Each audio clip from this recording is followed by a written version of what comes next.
सत्तेसोबत जाण्याचा मोह प्राजक्त तनपुरे यांना देखील आवडता आलेला नाही। आज ते भाजपमध्ये दाखल झालेले आहेत। खरं तर हे सगळे कार्यकर्ते जे होते ते राष्ट्रवादी शरद पवार गटाचं काम करत होते, मात्र आज जर बघितलं तर यांच्या हातातील जे झेंडे आहेत आणि गळ्यातील जी आपण जर बघितलं तर उपकरण आहे ते भगवं झालेलं आहे आणि 100% भाजप हा जो नारा अहिल्यानगर जिल्ह्यामध्ये दिला जातो त्यामध्ये कुठेतरी आता भाजप अग्रेसर झाल्याचं आपल्याला पाहायला मिळते। खरं बघितलं तर शरद पवारवर विश्वास ठेवणारे तुम्ही आज भाजपमध्ये सामील झालात, विचारधारा एका मिनिटात कशी बदलली?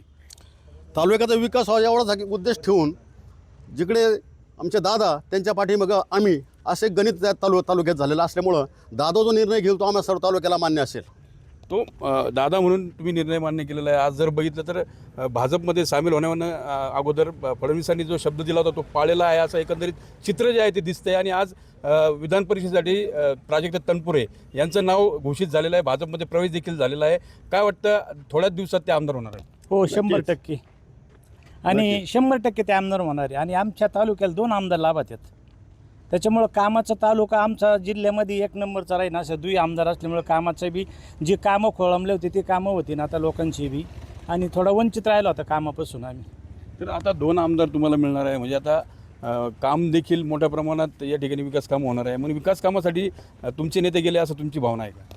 नाही, विकास कामासाठी तर गेलेच, परंतु आम्हाला फडणवीस साहेब, प्रदेशाध्यक्ष चव्हाण साहेब, सुजय विखे, मान्यदादा सुजयदादा विखे, राधाकृष्ण विखे पाटील यांनी पालकमंत्री असताना यांनी आम्हाला जे आमचं सांत्वन केलं त्यावेळेस थांबायला लावलं, त्याचं आज चीज होऊन राहिलं आहे आणि आता पुढच्या येत्या पंचवर्षीला सुजयदादा आम्ही खासदार करणार भाजपचाच।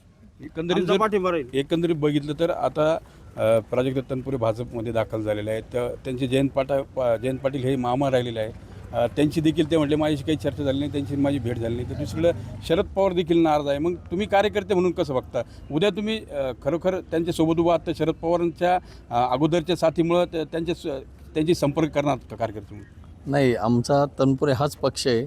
तनपुरेचे कुटुंब जिकडं तिकडंच आमचे राहुरीकर आहे आणि वन वे राहतात, कारण पिढ्यानपिढ्या आम्ही तनपुरे कुटुंबाबरोबर आहे आणि भविष्यात तो निर्णय घेतील तोच योग्य राहील आम्हाला साहेब। तर तनपुरे हाच एकमेव आमचा पक्ष आहे आणि त्याच अनुषंगाने आम्ही त्यांच्यासोबत उभा आहोत।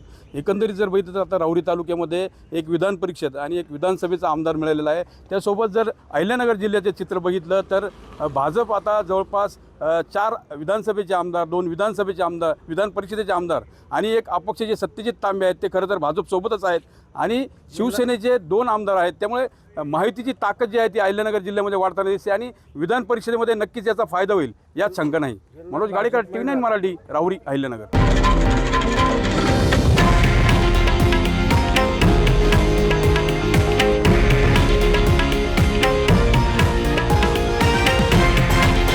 हे आहे देशातील नंबर 1 न्यूज नेटवर्क आणि आपण पाहत आहात TV9 मराठी, एकमेव।